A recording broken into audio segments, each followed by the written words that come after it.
Welcome to IPS finance show. இன்னைக்கு சந்தை எப்படி இருந்துச்சு அப்படிங்கறத முதல்ல பாத்திரலாம். சென்செக்ஸ் 1190 புள்ளிகள் சரிஞ்சு 79,043 முடிஞ்சிருக்கு. நிப்டி 360 புள்ளிகள் சரிஞ்சு 23,914 முடிஞ்சிருக்கு. இன்னைக்கு சந்தை எப்படி இருந்துச்சு அப்படிங்கறத பத்தி நம்ம நாகப்பன் சார்ட்ட கேட்கலாம். வாங்க நிகழ்ச்சிக்குள்ள போகலாம். சார் வணக்கம், எப்படி இருக்கீங்க? வணக்கம் வெங்கடேஷ், நல்லா இருக்கேன் சார். இன்னைக்கு சந்தை ஒரு சரிவை சந்திச்சிருக்கு. என்ன காரணம் சார் இந்த சரிவுக்கு? முக்கியமான காரணம் நான் ரெண்டு தான் சொல்லுவேன். ஒன்னு ப்ராஃபிட் புக்கிங். ஏன்னா நல்ல வீழ்ச்சிக்கு பிறகு ஒரு ஏற்றம் இருந்தது இந்த யுஎஸ் எலெக்ஷனுக்கு அப்புறம், அதுல ஒரு கரெக்ஷன். பட் மெயினா இன்னைக்கு இந்த மாதாந்திர முன்பேர் ஒப்பந்தம்னு சொல்றோம் இல்லையா, டெரிவேட்டிவ்ஸ் கான்ட்ராக்ட், அந்த ஃபியூச்சர்ஸ் அண்ட் ஆப்ஷன்ஸ் முதிர்வு தினம். ஸோ அது இன்னைக்கு எல்லா பொசிஷனை க்ளோஸ் பண்ணணும். ஸோ அன்வைண்டிங், பொசிஷன் அன்வைண்டிங் நிறைய நடந்திருக்கும். அதற்கான வாய்ப்புகள் அதிகம். அதன் காரணமா தான், ஏன்னா இண்டெக்ஸ் தான் கணிசமா விழுந்திருக்கு. மெயின் இண்டெக்ஸ் நிப்டியும் சென்செக்ஸும். இன்னைக்கு சென்செக்ஸ்ல பார்த்தா 30 பங்குகள்ல ஒரு பங்கு ஸ்டேட் பேங்க் ஆஃப் இந்தியா மட்டும்தான் இன்னைக்கு அட்வான்ஸ் ஆயிருக்கு. மத்த 29 பங்குகளும் இன்னைக்கு விலை இறக்கத்துல முடிவடைஞ்சிருக்கு. நிப்டி எடுத்துக்கிட்டா கூட அந்த நிப்டி குறியீடு 360 புள்ளிகள் இறங்கி இருக்கு. நிப்டி நெக்ஸ்ட் பாத்தீங்கன்னா நெக்ஸ்ட் 50ங்கிறது அதானி பங்குகளை நிறைய பங்குகளை உள்ளடக்கியது. அது ஸ்லைட்லி பாசிட்டிவா தான் க்ளோஸ் ஆயிருக்கு. பிராடர் மார்க்கெட்டும் பாத்தீங்கன்னா இன்னைக்கு NSE-ல 2870 பங்குகள்ல 1537 பங்கு அட்வான்ஸ் ஆயிருக்கு. 1245 தான் டிக்ளைன். 52 வீக் ஹை பாத்தீங்கன்னா 61, லோ 18 தான். அப்பர் சர்க்கியூட் ஹிட் பண்ணது 118, லோயர் சர்க்கியூட் ஹிட் பண்ணது வெறும் 41 தான். சோ பிராடர் மார்க்கெட்லயுமே வீழ்ச்சி கொஞ்சம் குறைவா இருக்கு. இந்த மெயின் இண்டெக்ஸ்ல அளவுக்கு இல்ல. அப்படின்னா ஒரே ஒரு வாய்ப்பு என்னன்னா, இண்டெக்ஸ் அது அடிப்படையிலான அந்த டெரிவேட்டிவ் கான்ட்ராக்ட்ஸ் எல்லாம் இன்னைக்கு முதிர்வு ஒவ்வொரு மாசமும் கடைசி வியாழன் என்று அந்த ஒப்பந்தத்தை அவங்க ஸ்கொயர் ஆஃப் பண்ணணும் அந்த பொசிஷன். அதனால இன்னைக்கு அந்த வீழ்ச்சி இருந்திருக்கும் நினைக்கிறேன். நாளைக்கு டெக்னிக்கலா வீக்கா இருக்குங்கிறத தவிர பெரிய இதனுடைய தொடர்ச்சி நாளைக்கு இருக்காதுன்னு நான் நினைக்கிறேன். நீங்க அதானி பங்குகள் பத்தி சொன்னீங்க சார். அந்த அமெரிக்கா வழக்கு அதுக்கப்புறம் ஒரு பெரிய சரிவு வந்துச்சு. இப்ப திரும்பி அதானியுடைய பங்குகள் ஏற ஆரம்பிச்சிருக்கு. என்ன காரணமா இருக்கு? ஒரு ஓவர் ரியாக்ஷன் தான் நான் நினைக்கிறேன். சில சமயங்கள்ல நேத்து முன்தினமும் பேசணும். இந்தியாவின் மிக பிரபலமான வக்கீல்கள் வெளிநாட்டுல இந்த இந்திய நிறுவனங்கள் சார்பா வாதாடக்கூடியவர்கள் வெளிநாட்டு கோர்ட்ல பல பேர் நேத்து சொல்லியிருக்காங்க, அந்த ஆக்டுக்கு கீழே அமெரிக்காவுடைய சட்டத்திட்டங்களுக்கு உட்பட்டு பார்க்கும் பொழுது இதை நிரூபிக்கிறது கஷ்டம். ஏன்னா அவங்களுடைய குற்றச்சாட்டே நான் நேத்தே சொன்னேன், இது பிடி வாரண்ட் வேற நிறைய ஊடகங்கள்ல போட்டிருக்காங்க. அது பிடி வாரண்ட் எல்லாம் கிடையாது, குற்றச்சாட்டு. அதை ப்ரூவ் பண்ணணும், அது வழக்கு நடக்கும். நிரூபணமானால் அவங்களுடைய சொத்துக்கள், அது சம்பந்தமான சொத்துக்களை ஃபர்ஃபிட் பண்ணுவாங்க, போடுங்க, அது கையில் எடுக்கப்படும். இது உடனடியாக நாளைக்கே உடனே அரெஸ்ட் பண்ணி நாளைக்கு ஜெயில போட்டு அதெல்லாம் கிடையாது. சோ இந்த தெளிவு ஒரு பக்கம் வந்திருக்கு. ரெண்டாவது, எல்ஐசி மேட்டர்ல பாத்தீங்கன்னா கூட முதல்ல இந்த அதானி பங்குகள் முத பிரச்சனை வந்தப்ப ஹிண்டன்பர்க் மேட்டர்ல எல்ஐசி எல்லாம் இன்வெஸ்ட் பண்ணிருக்காங்கன்னு சொன்னப்ப கூட 1 நாள் 2 நாள் வீழ்ச்சியை சந்தித்தது, பிறகு ரெக்கவர் ஆனதை நம்ம பார்த்தோம். சோ அதனால people still C value in the stocks. இப்போ நான் பிரைசிங்கை பத்தி கமெண்ட் பண்ண முடியாது. இப்ப அதானி போர்ட் எடுத்துங்க, அது அதனுடைய விலை நியாயமான விலையா, இந்த விலைக்கு வாங்கலாமா விற்கலாமான்னு அவங்கவுங்க முடிவு பண்ணிக்கணும். பட்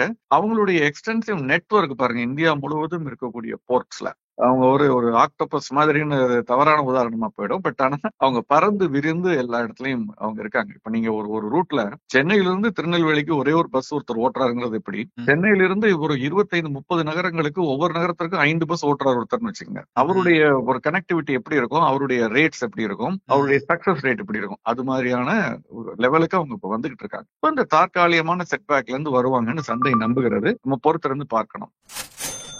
இன்னொரு பக்கம் கோல்டு அது ஸ்லைட்டா இன்க்ரீஸ் ஆயிருக்கு அப்படின்ற தகவல் கிடைக்குது சார். அதனுடைய வளர்ச்சி எப்படி இருக்கும் சார் அடுத்தடுத்த நாட்கள்ல? ஒரு சிறிய ஏற்றம், அதாவது 75,000 தாண்டிடுச்சு நேத்து எம்சிஎக்ஸ் சந்தையில. இன்னைக்கு 76,000க்கு அருகாமையில் வணிகம் நடக்குது. சர்வதேச சந்தையிலும் ஒரு $10-15 ஏற்றம். பெரிய ஏற்றம் நான் சொல்ல முடியாது. பட் இந்தியாவில் கொஞ்சம் கணிசமா இருக்கிறதுக்கு டாலருடைய மதிப்பு உயர்ந்திருக்கிறது. ஸ்பாட் மார்க்கெட்லயே இன்னைக்கு கிட்டத்தட்ட ₹84.50 கிட்ட வரைக்கும் வந்துருச்சு. முன்பேற வணிகத்துல அதை விட கொஞ்சம் கூடுதலாக இருக்கு. NSE எடுத்துக்கிட்டீங்க 84.60 இருக்கு டிசம்பர் மாத ஒப்பந்தம். சோ இதனால இந்த டாலருடைய மதிப்பு உயர்ந்திருக்கிறதுனால, நம்ம டாலரை கொடுத்து தங்கம் வாங்குறதுனால தங்கத்தினுடைய மதிப்பும் இந்திய ரூபாயினுடைய மதிப்புல உயர்ந்திருக்கு. சர்வதேச சந்தையில ஒரு சின்ன ஏற்றம், அதனுடைய தாக்கமும் இங்க இருக்கிறத நம்ம பார்க்க முடிகிறது. பட் என்னை பொறுத்த வரைக்கும் ஒரு கிளியர் பிரேக் அவுட் அப்வர்ட்லயோ டவுன்வர்ட்லயோ இது வரைக்கும் வரல. தங்கத்தை பொறுத்த வரைக்கும் டவுன்வர்ட்னா 2500க்கு கீழே வந்தால்தான் அது ஒரு பேரிஷ் சென்டிமெண்ட்டுக்கு போறதா அர்த்தம் நான் நினைக்கிறேன். அந்த அளவுக்கு வரல. அதே மாதிரி 2750 அல்லது 800க்கு மேல கிளியர் கிளியரா பிரேக் அவுட் ஆகி போனாதான் அடுத்த புல்லிஷ் லெவலுக்கு போகும். அது வரைக்கும் இது பக்கவாட்டு நகரத்துல தான் இருக்கும். வெள்ளியை பொறுத்தவரையும் அதே மாதிரி $30 to $32 தான் ட்ரேட் ஆகிட்டு இருக்கு. அந்த 32 ஒரே ஒரு தடவை பிரேக் ஆகி போனுச்சு, அது முடியல, திரும்ப இறங்கிடுச்சு. ஒரு சைட் வேஸ் மூவ்மெண்ட் தான் நான் பாக்குறேன். நம்ம பங்குச்சந்தையை போலதான் தங்கம் வெள்ளி ரெண்டுமே பக்கவாட்டு நகரத்துல இருக்கு. சார், இன்னொரு நியூஸ் கேள்விப்பட்டேன் சார். இந்த மைக்ரோ பினான்சிங் நிறுவனங்களுக்கு வந்து ஆர்பிஐ சில கட்டுப்பாடுகள் விதிச்சதால தங்க நகை கடன்கள் வந்து அதிகமான அளவுல வந்து வாங்கப்படுது. பேங்க்ஸ்லயும் சரி, அந்த தங்க நகை கடன் கொடுக்கற அந்த நிறுவனங்களையும் சரி அப்படின்னு சொல்றாங்க. இது எந்த அளவுக்கு கரெக்ட் சார்? இல்ல, இது இப்போ மைக்ரோ பைனான்ஸ் நிறுவனங்கள் வந்து சில நிறுவனங்கள் மிகப்பெரிய நிதி நிறுவனங்களுடைய துணை நிறுவனங்களா இருக்கிறத நீங்க பாத்திருப்பீங்க, கோல்டு ஜுவல் லோன் கொடுக்கறது. சோ அவங்களுக்கு எல்லாம் இப்ப என்ன ப்ராப்ளம்னா கேஷ் ஃப்ளோ அஃபெக்ட் ஆகுது.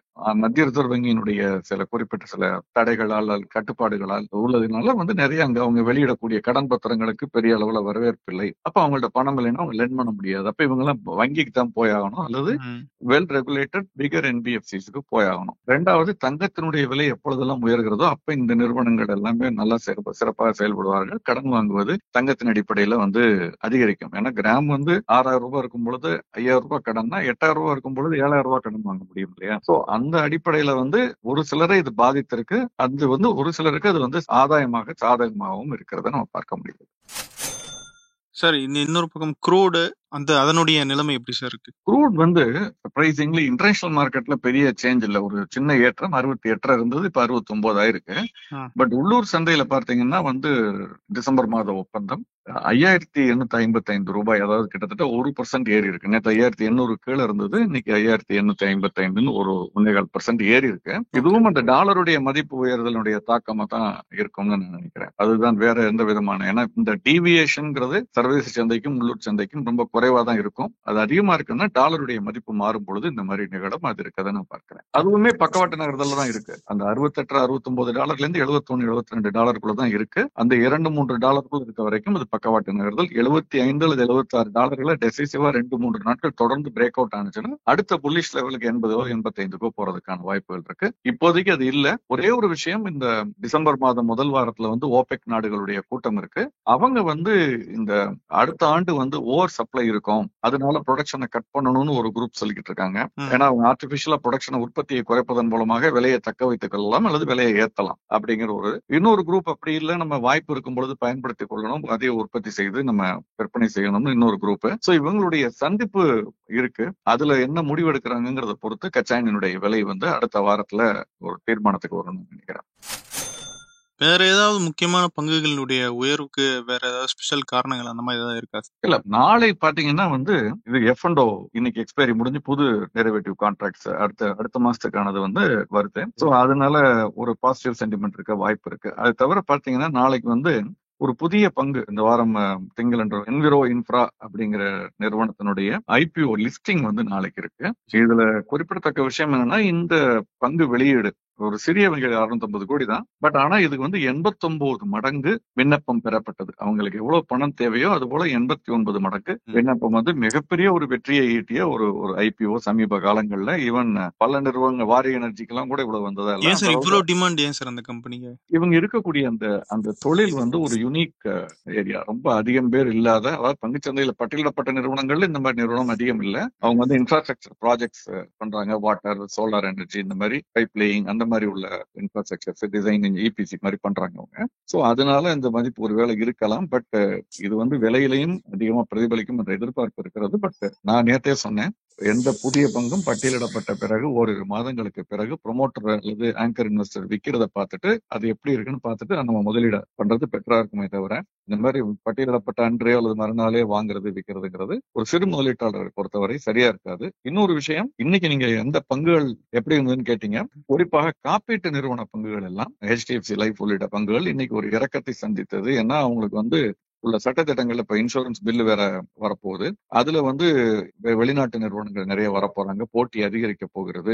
அப்ப பிரீமியம் இன்கம் வந்து குறைவதற்கான வாய்ப்பு இருக்கு. அதாவது பிரீமியம் மார்ஜின் இன்கம் கூடும், பட் மார்ஜின் குறைவதற்கான வாய்ப்பு இருக்கு அப்படிங்கிற ஒரு தகவலும் இந்த சட்டத்திட்டங்களால் இருக்கக்கூடிய சில சிக்கல்களும் காரணமாக காப்பீட்டு நிறுவனங்களுடைய பங்குகள் இன்னைக்கு வந்து ஒரு இறக்கத்தை சந்தித்தது. பட் என்னை பொறுத்த வரைக்கும் இந்த இறக்கம் இன்னும் ஒரு நாட்கள் தொடருமானால் அடுத்த வாரத்துல எல்லாம் இந்த காப்பீட்டு நிறுவனங்களில் முதலீடு செய்வதற்கான நான் எந்த நிறுவனம் நம்ம சொல்ல முடியாது, கிடையாது. பட் நிறுவனங்கள் பொதுவாக ஒரு நல்ல வாய்ப்பு. ஏன்னா இந்தியா வந்து இன்னமும் அண்டர் இன்சூர்டு கண்ட்ரி.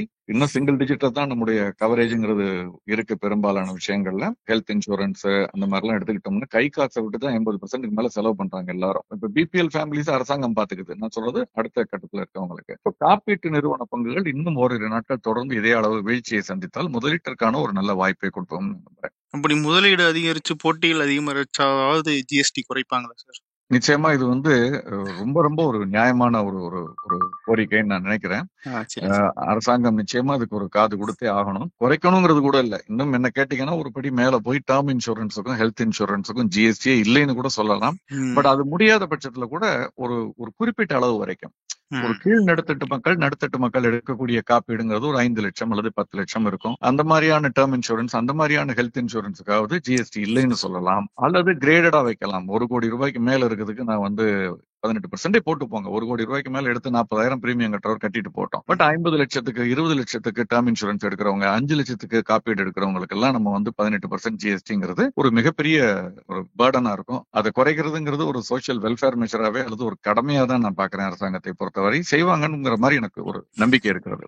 சார் இது போக இன்னைக்கு வேற ஏதாவது முக்கியமான கவனிக்க வேண்டிய நியூஸஸ் ஏதாவது இருக்கா சார்? நாளை வந்து இருக்குது. அதை நம்ம நாளை பேசுவோம். நாளை சந்தை முடிவடைந்த பிறகு வரக்கூடிய சில புள்ளி விவரங்கள், முக்கியமாக மத்திய ரிசர்வ் வங்கி வெளியிடக்கூடிய இந்த வாராந்திர அந்த தகவல் இருக்கு இல்லையா, புள்ளி விவரம், கடன், credit growth, deposit growth, forex reserves, இந்த மாதிரி புள்ளி விவரங்கள், மிக முக்கியமான புள்ளி விவரங்கள் எல்லாம் வருகிறது.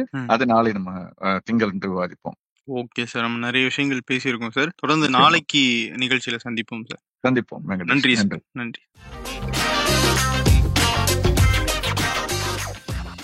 மேலும் நானே விகடன் யூடியூப் சேனல்ல வரப்போற பிசினஸ் மற்றும் பினான்ஸ் சம்பந்தமான வீடியோக்களை உடனே பார்க்க இந்த வீடியோ கீழே உள்ள சப்ஸ்கிரைப் பட்டனை கிளிக் பண்ணுங்க. அண்ட் மறக்காம அந்த பெல் ஐக்கனையும் கிளிக் பண்ணிடுங்க.